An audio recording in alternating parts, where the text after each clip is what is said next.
Hello guys, welcome back to the channel. Before we get into today's video, we have to talk about the radioactive elephant in the room. Cash is finally back in the Counter-Strike 2. Valve pushed it to deathmatch, casual and competitive matchmaking, and let's see if it enters rotation for Season 5. And yes, Valve kept FMPO and started clean slate philosophy, which means the simple falling AWP graffiti is completely missing.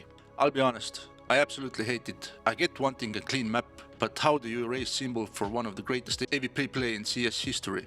To me it feels like tearing down a museum to build a parking lot. But let me know in the comments if you guys are as disappointed about the missing graffiti as I am. But speaking of cash, today we are doing something a bit different. I am opening my personal CS2 loadout, and we are going to look at the weapon I actually own and love using. A skin that carries the original 2014 cash DNA. Today we are looking at my MAC-10 Nuclear Garden.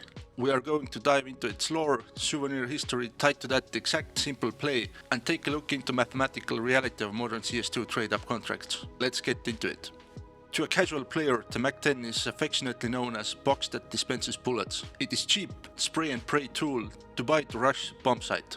But to a skin collector, the MAC-10 is ultimate classroom, and the Nuclear Garden is a masterpiece. Released way back in August 2014, it is part of the original cash collection. It uses chrome base covered in hydrographic pattern of toxic neon green skulls and bones.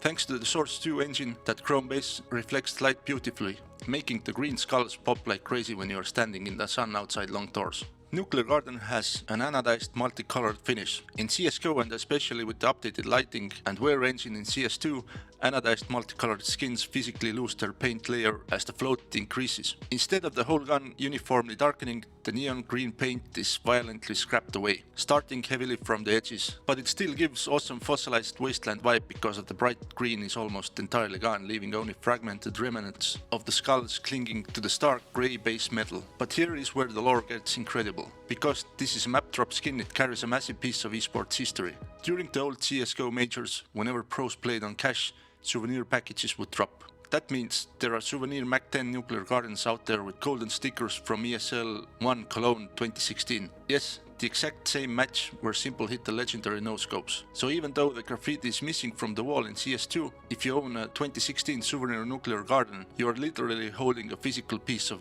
that legendary moment in your hands. Now, while the Nuclear Garden is an awesome play skin, looking at how you craft one exposes some realities of the modern Counter-Strike economy. For years, trade-ups were the community's favorite form of digital alchemy. A lot of rookies think trade-ups are random lottery. They think if they put 10 skins into contract, they can pull any skin in the game. That is entirely wrong. The system is governed by the strict collection rule.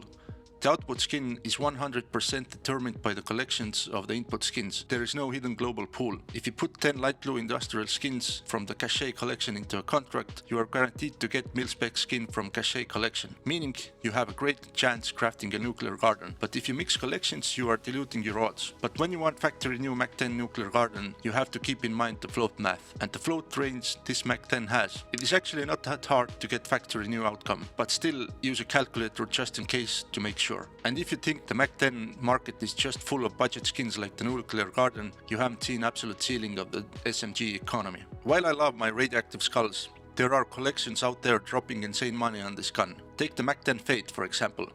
It only comes in factory new and minimal wear, but the float doesn't even matter. What matters is the pattern. If you hit the specific seed like 763, you get 100% full fade. The yellow is pushed completely off the gun and it's covered in maximum purple. Collectors will pay 3 to 5 times the normal price just for that purple pattern. And then you have MAC-10 Hot Snakes, a classified pink skin from the Havoc collection. Because that was a discontinued operation drop, the supply is locked. Right now a factory new Hot Snakes is selling for over $650. Just think about that for a second. We are talking about spending over $600 on a budget SMG, a weapon that you buy when you can't afford a rifle. Hold W key sprayed through a smoke grenade and then immediately drop for an AK-47 the second you find one on the ground. The irony of spending $600 on a disposable weapon is exactly why I stick to my Nuclear Garden. It's got cash lore, it got Source 2 chrome shine, and it doesn't require me to take out a second mortgage to afford it. What do you guys think? Is the Nuclear Garden the best still affordable MAC-10 in the game? Are you guys playing the newly released cash? And are you as disappointed about the missing graffiti as I am? Let me know down in the comments. Also, drop a comment telling me what skin from your own inventory I should review next. I'm going to queue competitive on cash, equip my MAC-10, push mid and probably get immediately headshot. See you in the next one. Bye.